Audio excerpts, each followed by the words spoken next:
Well, welcome everyone. This is Management Reporter, what you can learn with report groups, libraries, and security. My name is Annette Brown, and I wanted to take this opportunity to actually welcome you all in and have you all settle back for an hour of exciting information about Management Reporter. I actually wanted to present something I thought would entice your ability to do financial reporting and kind of just present something that I see a lot of that people are struggling with and not really seeing what you can actually do with the library and report groups. Um, I work with the upgrade team quite a bit, and one of the things I keep seeing consistency is really a lack of use or knowledge in how the library actually works. So this presentation is going to be all about report groups, how they work, what you can do with them, security, and how to use it so you can limit who can see what and how and what they can, who can get to my stuff, right? The library and how it stores the reports and why. And at the end, I did want to throw in a little bit of information regarding the web viewer, since when you're using the report groups, that is what's going to actually pop up when you're using report groups. And so I thought it would be a good idea to actually kind of go through some of those options as well. And if nothing else, I wanted you to be able to get out of this discussion what is going on behind the scenes when you generate reports. So even if you decide at the end of all of this that it's not really something that you guys need to use the library, you actually know what is actually going on behind the scenes, because there are things going on behind the scenes that a lot of people just don't really realize. So this is me, a little bit about myself. I have a bachelor's in arts in accounting from Michigan State University. I have 20 plus years of experience with actually writing reports in Management Reporter and FRX and just doing general financial reporting.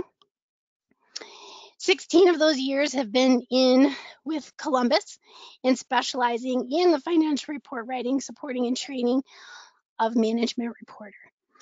So I started my degree or my career in the as an insurance company doing insurance type reporting, and at one point I transitioned to the role of a consultant because I thought it would be way more fun to help automate the process, and it was way cooler than being responsible for said numbers. So like I said, I've been using it for over 20 years as a consultant, and I've done everything from chart design to budgeting and forecasting, and I've seen all kinds of financial reporting and the needs for distributing it. So that I wanted to bring that to you guys and kind of expand a little bit more on what the capabilities are available in Management Reporter. So, hey Nancy, at this point, we have a couple poll questions that I actually wanted to bring out. So if you could start the poll.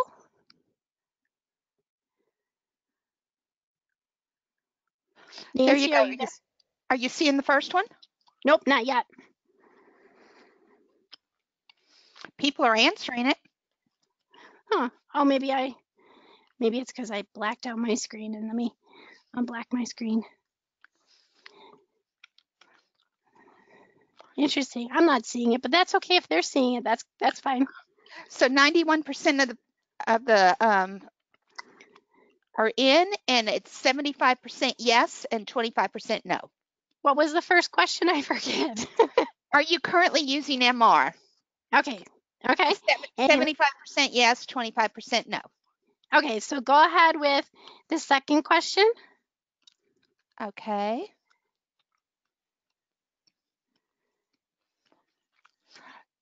This one is, what is your level of expertise?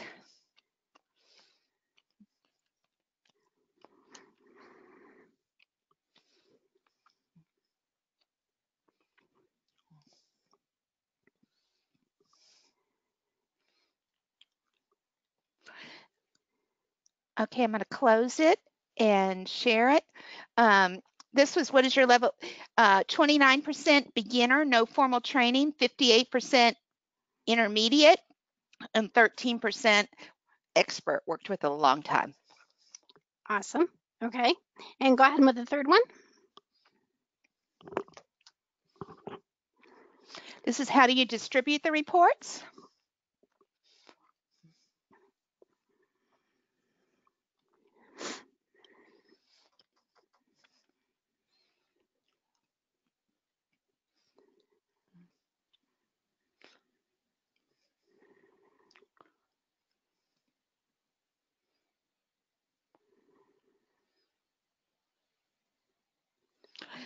Okay, I'm going to close it. 86% have voted, and 70% say Excel or PDF, 10% hard copies, and 20% email distribution. Awesome. Okay, so I guess for some of you, those that are already doing email distribution, if you're doing that within Management Reporter, hopefully you'll learn something new with this. There might be a lot of review, but hopefully there may be something with the library that we can maybe with report groups or help specialize in kind of making things more efficient for you. So now that you guys have answered my questions, I wanted to throw it out there that we are taking questions, and there will be time at the end. So you'll notice in your box on the right hand side, or wherever you ended up putting it on your screen, there is a spot that you can actually type in questions. So as we're going through, if you think of something, you don't have to wait till the end if you guys want to put your questions in. We'll cover them throughout the series, you know, as we're going. I'll stop and say if there's any questions, and we'll go through it. And then there will definitely be time at the end for some Q&A as well. Secondly, I wanted to point out, so you'll notice the screen, there's a handout section in the middle that if you click on that link, you can actually download this slide deck that we're going through. So if you want to do it now, if you've got a printer handy and you want to print it off, you can take notes on the slide deck. Otherwise, you can just have it for reference later. So there is that document. It's a PDF that you guys can download.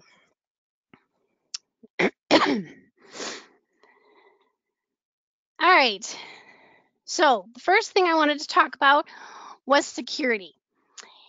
And that security is actually controlled by Active Directory within Management Reporter, which is different than the way Microsoft Dynamics GP handles security.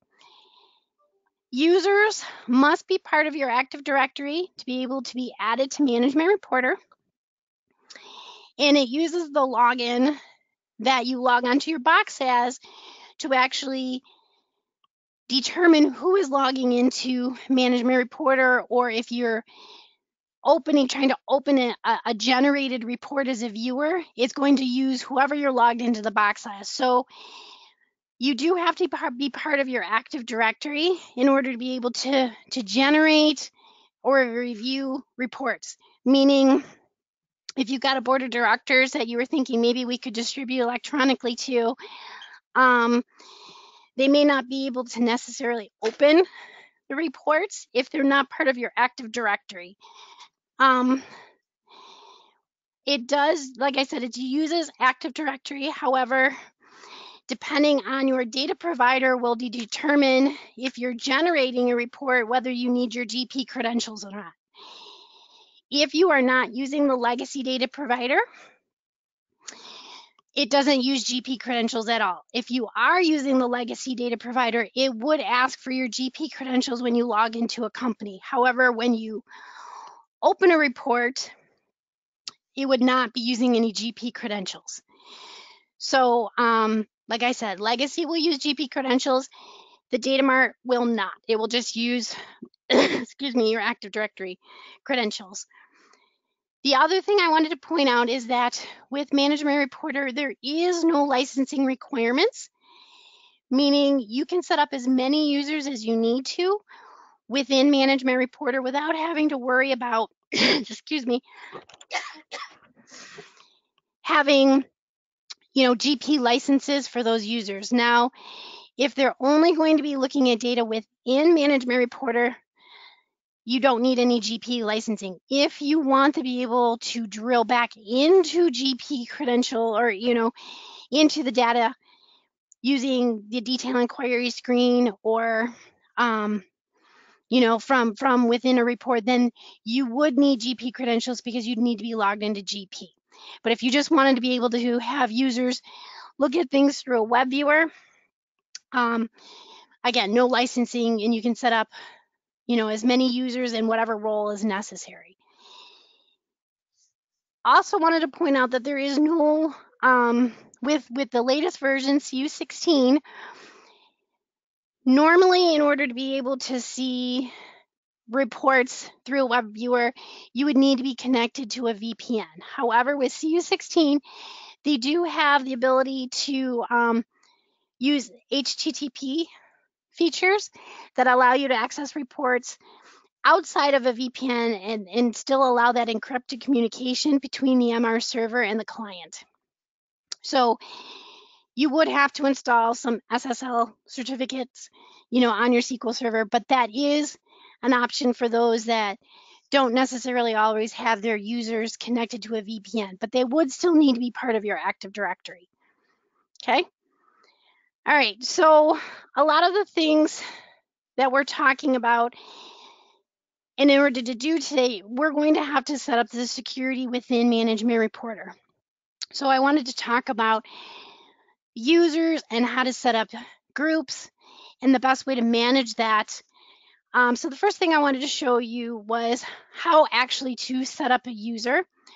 So while you're in Management Reporter in Designer, Report Designer, you would click on the security panel down on the right-hand or left-hand corner. Then you'd click on the new button, which would pull up this new user screen. And then when you click on the search button, it's going to open up your Active Directory where you can then type in a user and you can type in a partial of their name, and it's going to find you a list of all the people that, like say you typed in Joe, it's going to show you a list of all the people that have Joe in their name, and then you can pick them and add them as a user. Now, in order to actually get to this screen and be able to do this, you would actually have to be an administrator within Management Reporter already. One of the things I get asked about often is, well, where should this responsibility lie? Should it be in the accounting department or should it be in the IT department? And that's really something, I guess, that you'll have to work out with the IT department. If you're an administrator within Management Reporter, you can add users to Management Reporter that are already set up in Active Directory. You would have to work in conjunction with your IT department because obviously they would be the ones that would be setting up new users in Active Directory.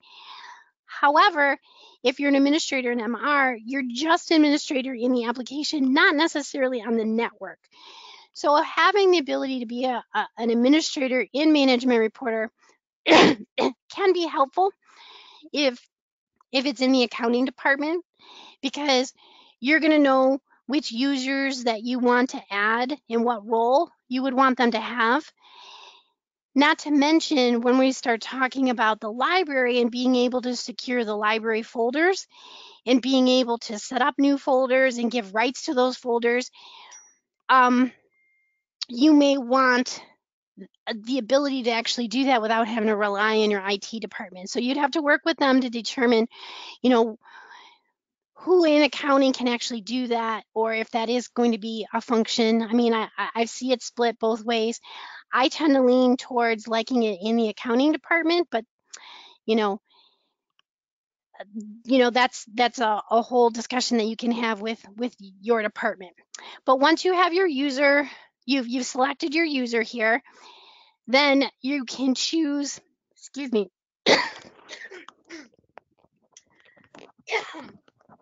what role you'd actually want to give them. There are 4 roles that are available in Management Reporter. The administrator has rights to do everything, has rights to all companies. Okay. As a designer, you have to be given rights to specific companies. So let's say you have 15 companies in your environment. You can say this person has rights to this company, this person has rights to this company. And depending on how you see your reports and design the reports, if you've got different reports for different companies, they may only see the reports that are associated with that company. If all the reports are shared in the same report or building block group, then they may see all the reports. They just wouldn't be able to run them against certain companies. However, they would have rights to be able to change any of those reports. They just might not be able to run them for certain companies, but they'd have the ability to do modifications to rows, columns, trees, whatever.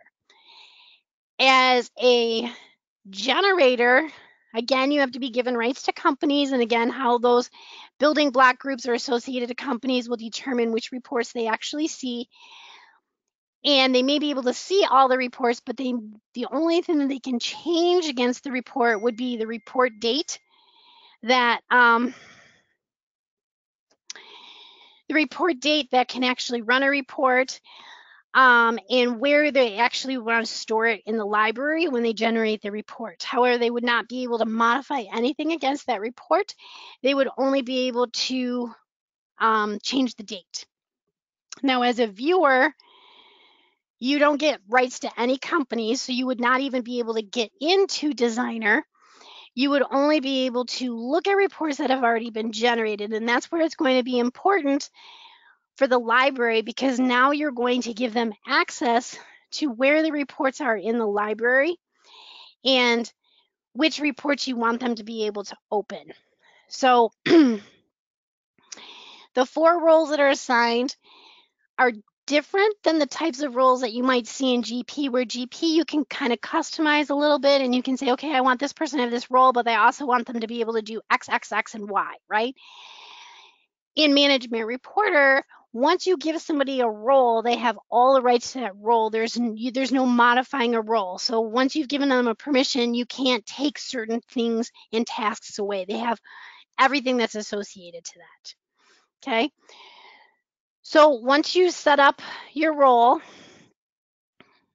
you add your user. You add your users first, and then you have the ability to actually set up groups.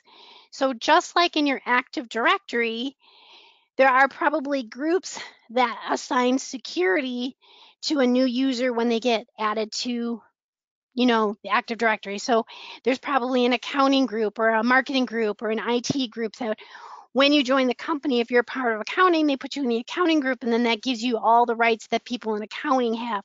And that might be rights that are associated to like network shares and folders and various different applications and that sort of thing.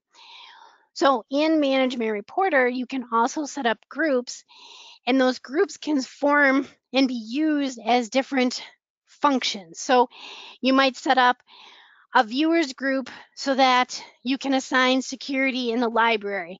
You might set up departmental groups if you need to be able to restrict reports based on certain departments. You might set up a designer group so that you can say, okay, this designer group has rights to these companies. If you've got multiple companies, maybe you have a designer company A, designer company B, and then by adding your users to those groups, you can assign them to specific company rights. One user can be in multiple different types of groups depending on how you want to set your groups up. And as we go through some of this, I want you to start thinking about the kinds of security that you might need and what kind of groups you might need based on how you need to assign certain rights, because everybody's security might just look a little bit different. You may have only one company, so you don't need to set up security that restricts companies, but maybe you need to set up departments because you've got 15 department managers and you want, Joe to be able to see Department A and Susie to be able to see Department B, but they can't see each other's. So sometimes you may set up groups where it's a one-to-one relationship.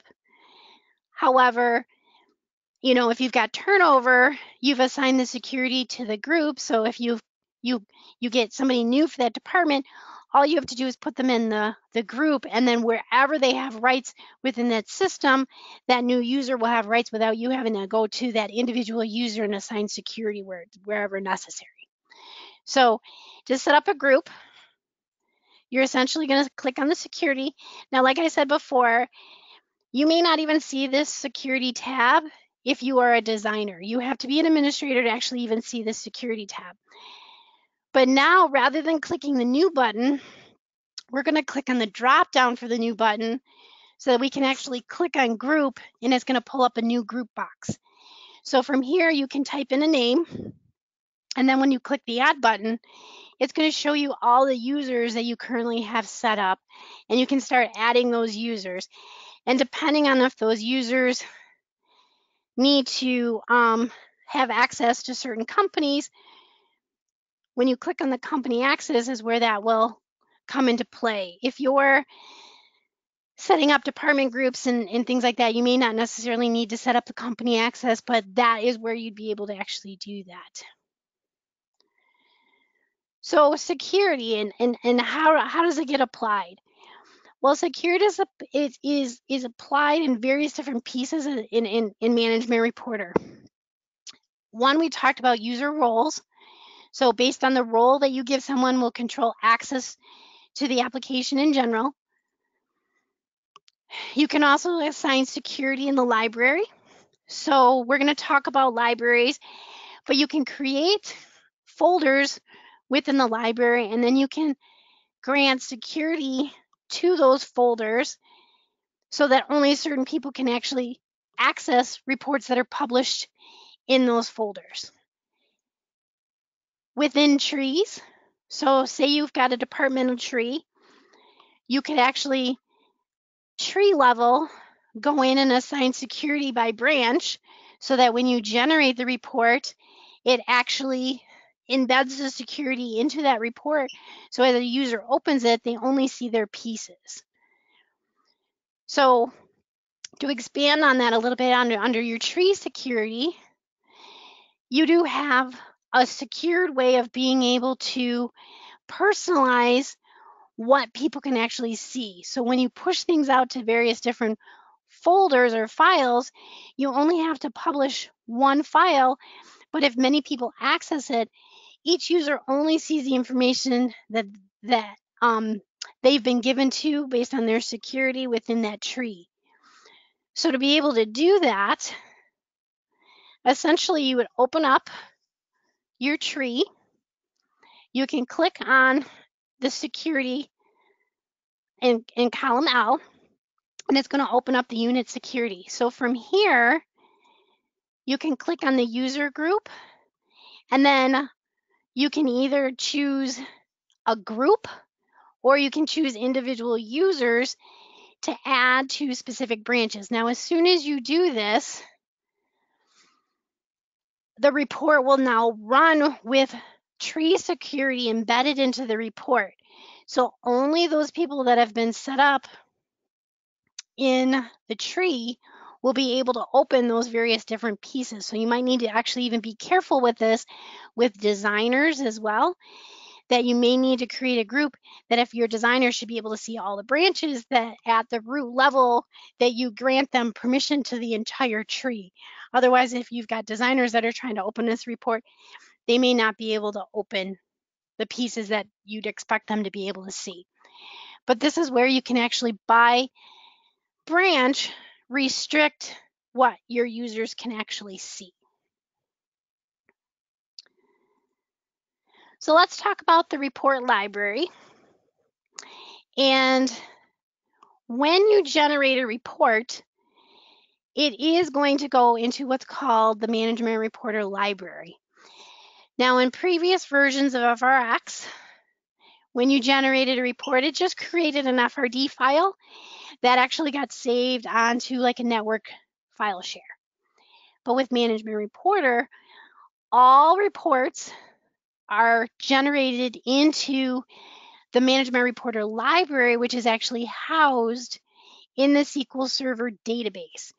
And this is the part that actually usually kind of, it's not talked about a lot, and this is where can cause Management Reporter to grow exponentially, because people don't realize that every time you generate a report, a new version is put into the Management Reporter library, and it is saved, not replaced.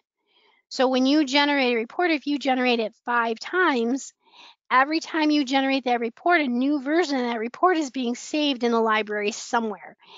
If you put it in the same folder that you generated the last time, you now have 2 versions of that report in the library, in that folder. Now, you may not necessarily see it when you look at the library. However, there's a way to be able to do a right click and say show versions, and it's going to show you every time this report has been generated.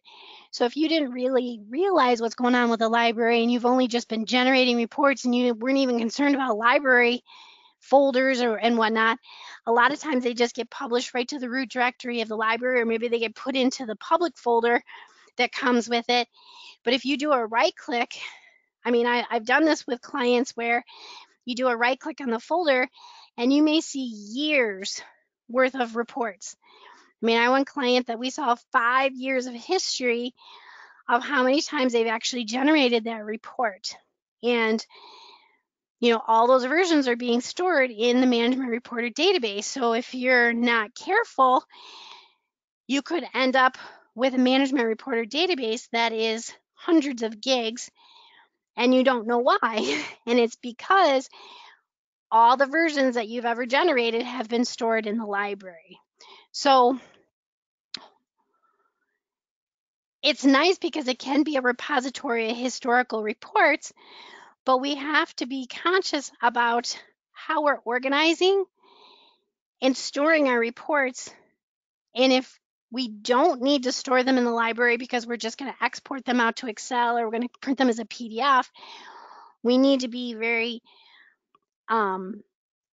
thoughtful and preventative about removing the historical reports out of this library so our database doesn't grow exponentially every month with information that we don't even care to save because we've already saved it off in another way. So the library can be customized to meet the needs of each company individually. And then one of the ways you can do that, and this is what the library actually looks like. Now you can only get to the library through the through the report viewer. So by default, when you generate a report, it actually opens it in the web viewer.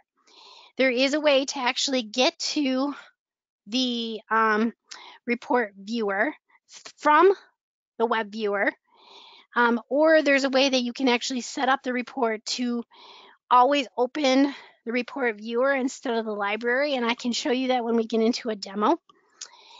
But this library structure can be set up in any way that makes sense for how you would want to organize your report. So maybe that's by year and then by monthly bucket, or maybe you have by company and then by year, or maybe you have management reports versus board reports versus monthly financial reports in a different way. Whatever makes sense for how you would want to necessarily organize this. Now you'll notice that there's actually 2 folders, 2 panels. You've got the library, and then you've also got that report data down here. And when you open a report, a generated report, you're going to be in the report data panel. When you want to actually see the library, you can click on the report library panel, and it's actually going to allow you to see the structure that you have established over here. And it's very easy to create folder structure. You just do a right click and say new folder.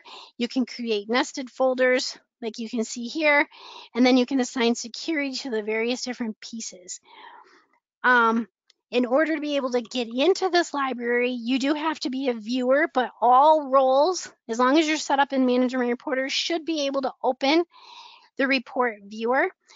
Now, to be able to get to the report viewer, you do have to have software loaded on your workstation. The web viewer does not require any software. You can send a link to someone, and when they click on it, it just opens an HTML page on in their whatever their default browser is. However, to get to the web viewer, you do have to have some software. You have to have access to the software. So whether it's loaded on your workstation, or you'd have to have it like on a Citrix box, or a terminal server, or something that they're logging into to be able to get to the library. But my point was showing you the various different library structures here.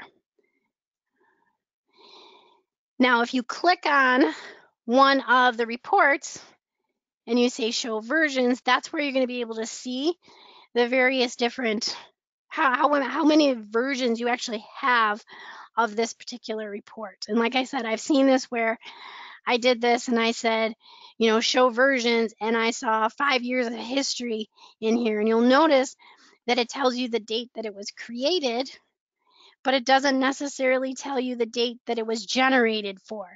So if you've got 5 years of history here, this says that it was generated on, September of 2016, but we might have run that for December of 2015.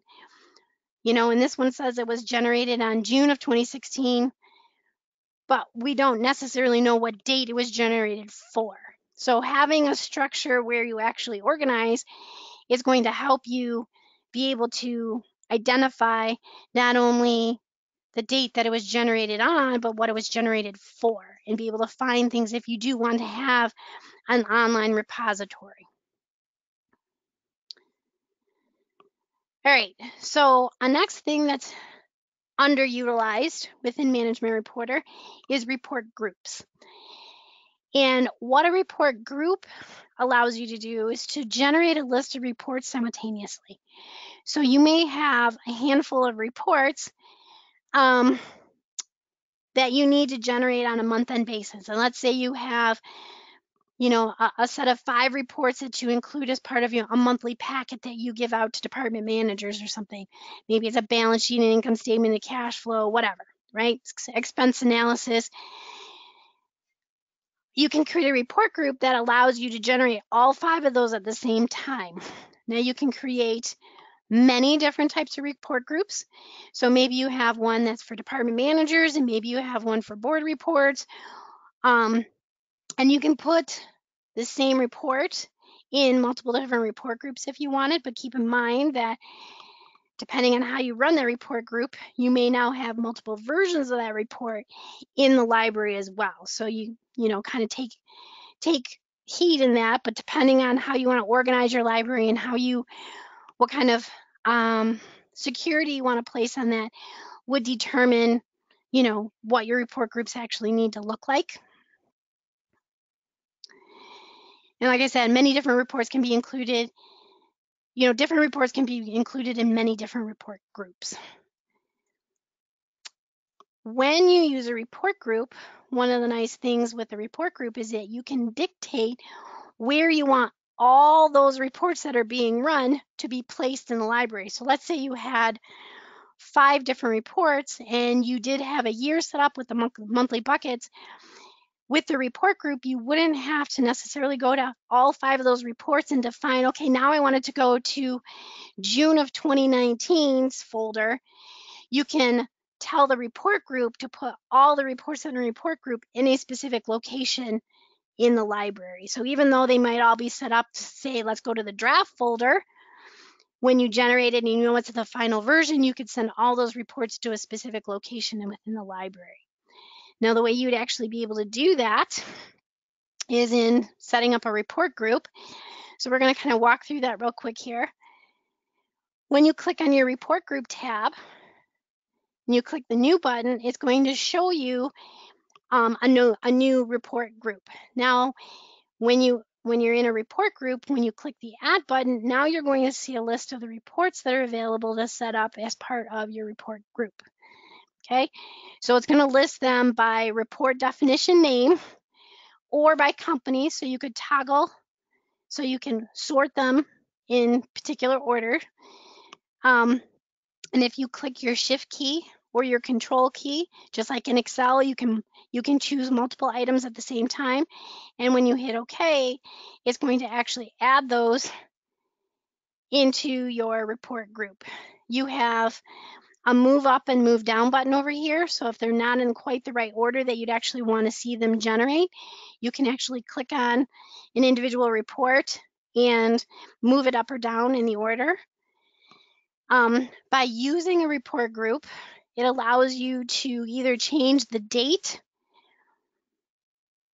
or the company, the detail level, or the provisional level of all the reports. So if you run the balance sheet summary, the cash flow, and an income statement, you could tell it, I want to run all these reports for a specific company, only down to the financial level and for only posted activity. And then you can also tell it, I want to run all these reports for a specific date. Okay. Now, if you check this override button and leave it checked, it's going to use the parameters that you specify here for every single one of these reports. If you're using a tree with a report, it will ignore the company here and it will still use the company that's defined in the tree. If none of these reports are using a company, it will use the same company. If none of these are using a tree, it will use whatever company you define here. So if this report is supposed to run for one company and this report is supposed to run for another company, this would force it to run for all the same company. So you may not necessarily want to check this option if you need to run certain reports for certain companies. But as soon as you do that, this becomes grayed out. All of this becomes grayed out, and it's going to use whatever the default company, detail, and date settings from the individual reports that are listed in here. So let's say this one's supposed to run for CBS, and this one's supposed to run for BMI, and this one's supposed to run for CBS. You wouldn't want to check this because you need these to run for different companies. Now, the fact that these are all 3 separate reports, you'd probably be wanting to run them all for the same company. But let's say you had 3 different balance sheets in here and you were trying to run them for 3 different companies. You would want to deselect this so that each of the company would use the company that it was associated to on the individual report. Now, your detail level, like this is kind of an all or nothing. If you check this, then all of this is available to change. If you deselect this, you lose the ability to change any of this. And it's going to use the default settings. So you'd have to check on your individual reports to make sure that you are going to get the same date for every single report, because you want to run this and get one report that gives you January, one report that gives you December, and one report that gives you February, right? And that's where your default base period comes into play on the individual report. Okay, so if you've got the default base period set up on your individual reports, that's how you're going to control when you deselect this, what date you're actually going to get for each of these reports. But where that can come into play as well is your detail level. So let's say all of these are supposed to run for the same company, but this one you'd want in just a financial level. But let's say when you get to the income statement, you want to be able to drill down to a transaction level. Okay. If you need that to go to a transaction level, you don't want this to be in financial, because all of these would only give you the financial level and you wouldn't get that transaction level. You need to deselect this so that each report uses whatever the detail level that was set up on each individual report. But then you lose your ability to do your date, so you'd want to make sure that your date is set up so that you get the same date for every single report. Nancy, do we have any questions so far? I know I've been talking a whole heck of a lot, so let me slow down here a minute so that if anybody had any questions on any of that, I can kind of address those before I move on. Yes. Can you show us how that looks to see? Can you show us how that looks to see versions of a report? In the library, I'm assuming how to see the various different versions in the library. Yes. I can do that when I get into the demo. I will show where you see the various different versions of a report. How many users can I set up? You can set up as many users as you want. And like I said, there's no licensing. So if you need to set up 500 users, granted it's going to take you a while, but you can set up 500 users and there would be no financial hit because you do not have to have a license when you set them up in Management Reporter. It would only be if they need to go back into GP, would they need to have that GP license as well. Are they limited on how many report groups they're allowed? Nope, they're not limited to report groups. They can, you can set up as many report groups as you need. Actually had one client that really only had one report group, but he had 500 reports in it because he needed to run all the reports at the same time and he didn't want to have to run them one by one. And he had like 350 entities and each had like 13 different reports. So he set up quite a few different report groups that had well over 500 reports in them each. And yeah, so that was a little challenging seeing which ones they had and which ones they didn't have, but we actually sent them up a view that they could actually look at that through Smart List, so they could actually download it and see which reports were actually in there. But I do have a couple other slides that I was going to go through that kind of talked about a couple other things. Are the other questions? They can wait. You have 10 minutes. If you have more time, you can come back to me. Okay. All right. I have a couple more slides I want to go through real quick. And then I can show some of those in demo form. So this is just an example of how when you're in the report group, how you can on the report distribution, you can actually show where you want the report to actually go to. So this is the report definition here, and this is where you can show where you want it to go in the library. When you get down here to the group distribution, you have the report group, and if you click on the group distribution tab, then you can say I want this entire group to go to a specific folder. And then there is a way to actually make the group distribution go one place and the report distribution go to a different place, and that would be on the group distribution tab.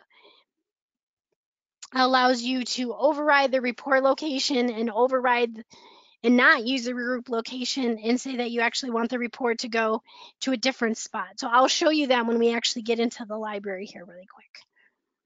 But I wanted to put a lot of this stuff in the PDF, so you actually had screenshots of these screens, because I know sometimes trying to take notes on some of this stuff without being able to see the screens makes it a little challenging. So I at least wanted to throw the screenshots in there so that if you guys download that handout, you'd have the PDFs that had those in there. Now, there is a way to actually schedule reports as well. If you create a report group, you can run the report group at a scheduled time, or you can run individual reports. I find most times that most people don't use the schedule as long as they have a report group that kind of worked out. But what the schedule allows you to do, just like if you were to set up a recurring meeting in Outlook or something, you can schedule a report or a report group to run on a pattern, whether they be daily, weekly, monthly, whatever. I don't have a lot of people that actually do this. Maybe if you had a daily report that you needed to refresh, that might be an option.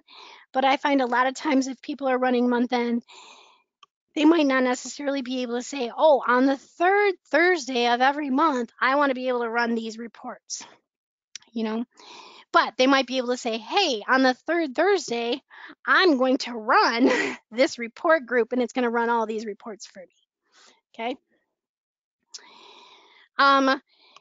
If you have an on-premise SharePoint, you can publish links of your reports to SharePoint. So that would be a way of being able to distribute your reports. However, it has to be an on-site premise SharePoint. It can't be in the cloud. It doesn't work if it's in the cloud. Okay. So when you run a report group, so I wanted to talk briefly about what the web viewer is actually going to look like. When you run a report group, this is what your report would actually look like. So I had 3 reports in my report group. When it generates, it's going to give me a block for each of those. From here, you can download everything to Excel. If you click the download button, it's going to pop up the Excel. And if you do that, every report that was in that report group would then export to Excel, and it would actually create a tab for every report. And depending on the detail level, if it was an account level and financial level, it's actually going to put each of those tabs in there. So if you run all the reports just as a financial, then you'll get 1 tab for each. If you ran it down to an account level, you get 2 tabs for each report. If the report had a tree, it would then give you the appropriate number of tabs for however branches were in that tree as well. Okay. You can also send things to the XPS viewer, and it would actually allow you to print all of those. Be careful with formatting on this one. You'd have to play with it to make sure your formatting came out the way you would actually want it to, because if you have some reports that are actually printing landscape and some that are printing portrait, they may get a little funky in your viewer. So you'd have to play with that and make sure that those look the way you want, but that would be one way of being able to print them. A lot of times it might be easier just to export them out to Excel and then print the entire Excel workbook, because your formatting might stick a little better than having to reformat for the XPS viewer.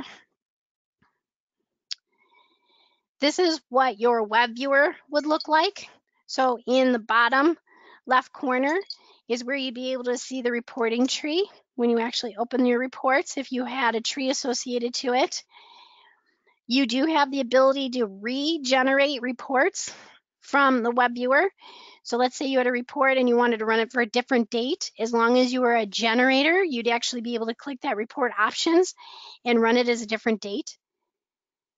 The go-to button allows you to jump through the report. If you have a really long report and you have, like, say it's like 3 or 4 pages long, you can jump to key lines.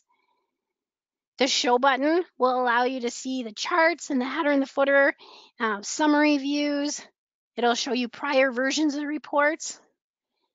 The print will allow you to print this individual report to an XPS if you wanted to. With at least CU15, this web view reference, this is where you'll actually start seeing this with CU15. You have to be at least on CU15 to be able to see all of these various different options. They added that as part of CU15 to be able to print things in a much better way from the web viewer than you might have previously had on different versions of the web viewer.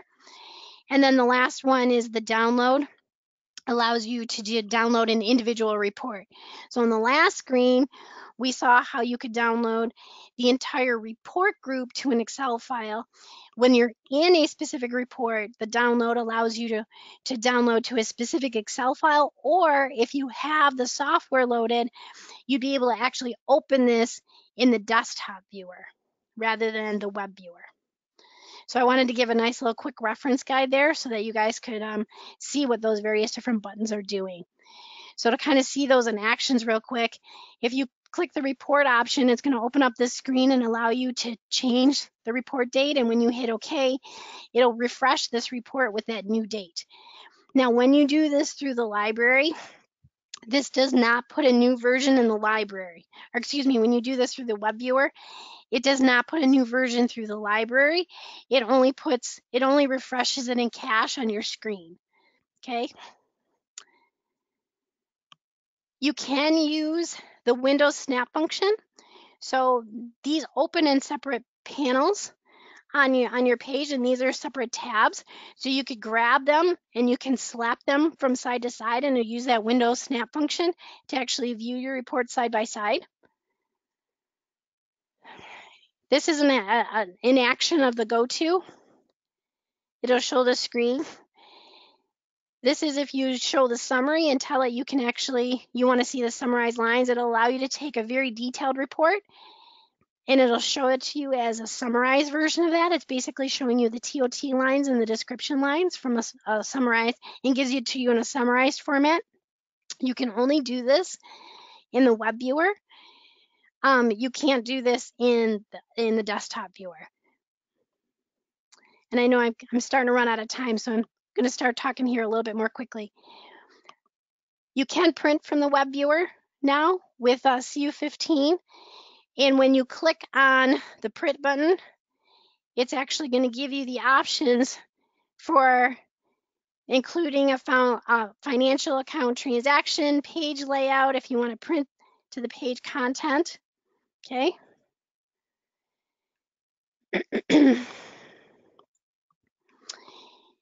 You can also do a deeper dive.